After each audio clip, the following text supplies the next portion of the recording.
My wife and her family blew up at me because I refused to let them name our son after her late brother. He was a loser who ruined the lives of everyone around him. Trigger warning: child abandonment, verbal abuse, mentions of abuse and addiction, infidelity. My wife, 26F, and I, 28M, have been together for 10 years, and married for 4 of those. My wife is pregnant with our first child, a boy, and she is due in early July. Now onto the issue that has arisen. My wife wants to name our son after her brother, who passed away a little over a year ago. Her brother, whom we'll call T, was her only sibling, and they were very close growing up, as they were only 2 years apart. However, her brother was not the most pleasant person.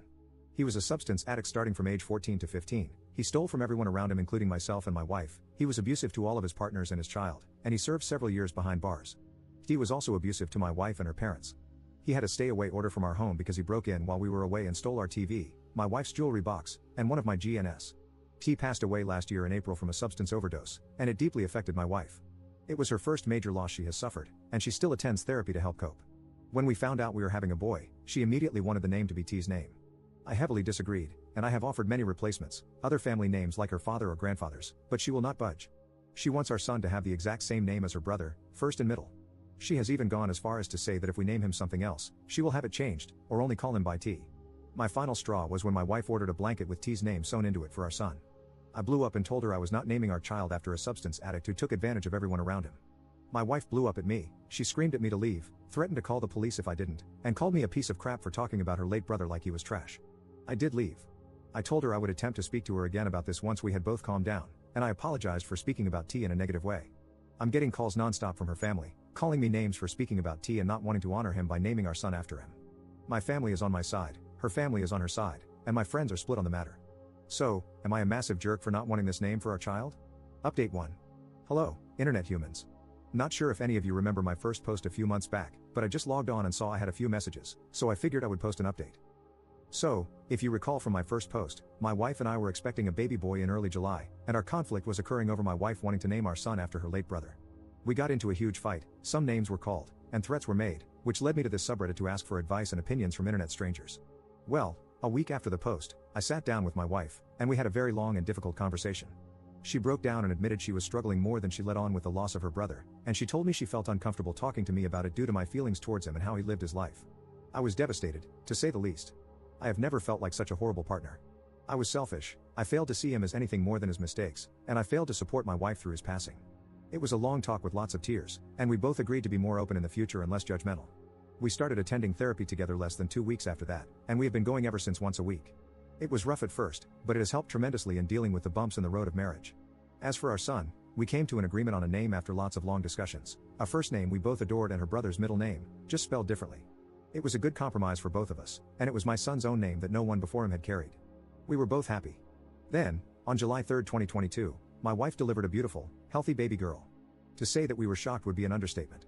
My daughter came home the next day, and since then I have still been in awe of how we created something so perfect. We didn't figure out a name until she was a week old, but I am happy to share that Eleanor Shea is what we came up with. We are still adjusting to life with an infant, but so far it has been nothing short of amazing.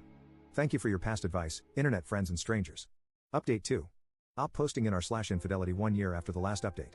I'm just here to vent my frustrations and scream into the void about my current situation. I can't talk to anyone in my personal life about this. My wife is cheating on me, she has been for the past 2 months. I just don't understand.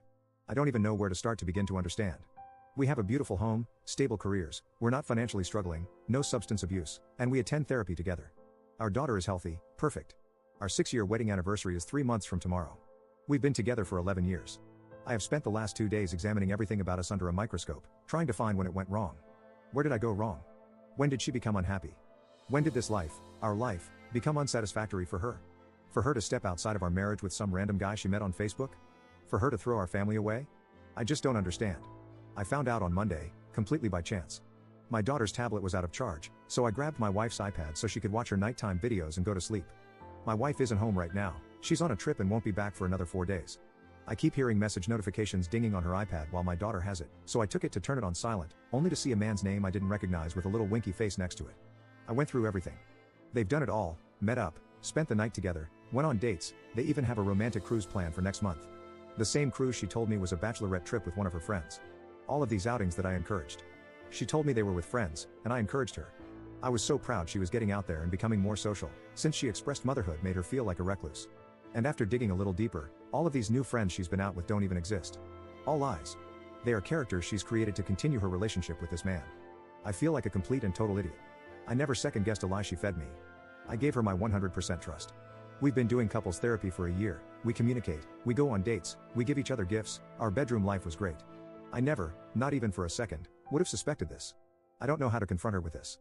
I don't want this. I don't want to split up our home. But I know that this isn't something therapy can fix. I know myself well enough to know I'll never be able to trust her again. Do I just let go? Let her go be with this man who clearly makes her happier than I can? My entire existence is intertwined with her. How do I even begin to untangle that and separate? I have 4 more days to sit and overthink this. I genuinely don't know what to do. Update 3. I posted here almost a month ago, venting my frustrations about discovering my wife's affair, and I received a magnitude of comments and messages filled with advice and kind words. For that, I thank everyone who took the time to comment or write to me, and I'm sorry for anyone who related to my situation. I'm here with somewhat of an update, but mostly more venting. My life is upside down, and it feels good to get it all out somewhere. After making my post, I took the advice of everyone and gathered up all evidence and contacted lawyers in my area. I found a really great one and went ahead and started on divorce papers before my wife got home. I also got tested for any STIs and told my parents and best friend about the situation. I took my daughter to my parents so I could have the alone time to mentally prepare myself to face my wife with this discovery. I rage cleaned a lot and cried a lot those last 2 days before she got back. I packed some of her stuff, but then unpacked it and cried more. I had planned to lay out all the screenshots along with divorce papers on our dining room table and just sit and wait for her, but I didn't get the chance to do that. She was supposed to get home later in the afternoon on Sunday, but she ended up getting back around 6:30 that morning. She didn't call or text in hopes of surprising me. I was up drinking coffee, and, you guessed it, crying, when she walked into the house. I didn't greet her, I just went and got the folders of evidence and divorce papers and gave them to her. I don't remember anything she said that day, but I just said I knew, I wanted a divorce, and I would keep the house as it was in my name solely. It hurt a lot. I wanted to hug her, but also scream at her. There were lots of tears from her and lots of yelling at me. I didn't say anything. I told her we could discuss it at length with lawyers present once she accepted the situation and calmed down. I think someone called it gray wall in the comments of my last post. Not entirely sure, but I tried my best to do that and not show emotion or argue with her. It was really hard, the hardest thing I hope I'll ever have to do. She betrayed me, but I still felt awful making her cry. She left that day with some clothes and personal belongings and went to her parents' place, and my parents and best friend came to stay with me and my daughter. I had my lawyer arrange a meeting between us to discuss custody, belongings, money, and everything else that following Tuesday.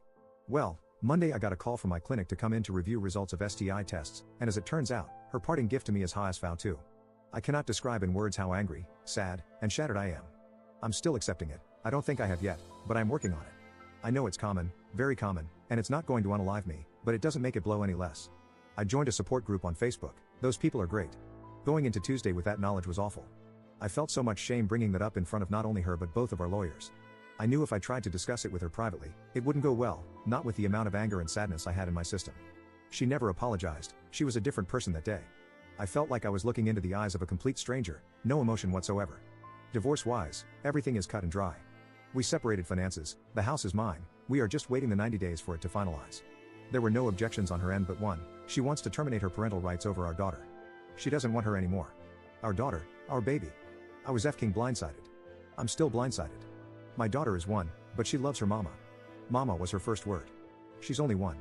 It's been 3 weeks, and the pain I have felt, the pain for my daughter, for my family, has been indescribable. I don't know who she is anymore.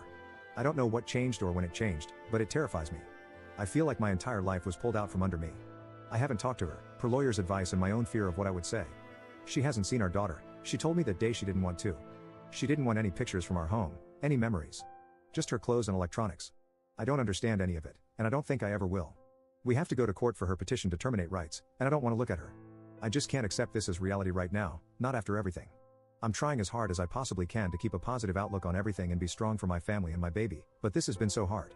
I hope a year from now I can look back and say I survived that, but right now it feels impossible to even see next week. I'm not suicidal, so don't take it as that. I'm just emotionally, mentally, and physically demolished. Absolutely demolished. Update 4. Hi there, to anyone who has messaged me and to all the people who have left loads of comments regarding my past venting on this account, apologies first off. I genuinely kinda forgot I had it. I'm not much of a Reddit guy, but I've been getting into TikTok lately and saw a video about a super depressing Reddit story, which reminded me of my own super depressing Reddit story lol. It's been around 8ish months since I posted here about my upside down situation, and a lot of people messaged me in that time wanting to know how I was and what unfolded. I really appreciate you strangers for all the kind messages. It genuinely means a lot, and I'm sorry I haven't replied or anything. My life has been such a whirlwind these past few months. It's hard to believe that was that long ago. To sum up the sad stuff, First off, my divorce was finalized without any hiccups or holdups. I'm still in the works of trying to sell our old house, but in the meantime, we moved to a new state. My ex is still in the process of petitioning for termination of parental rights.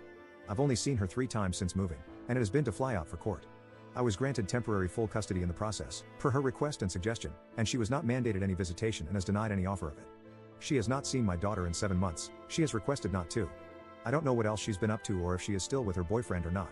Since the divorce, it has been in the best interest of my mental health to keep the contact as minimal as possible, and she has done the same.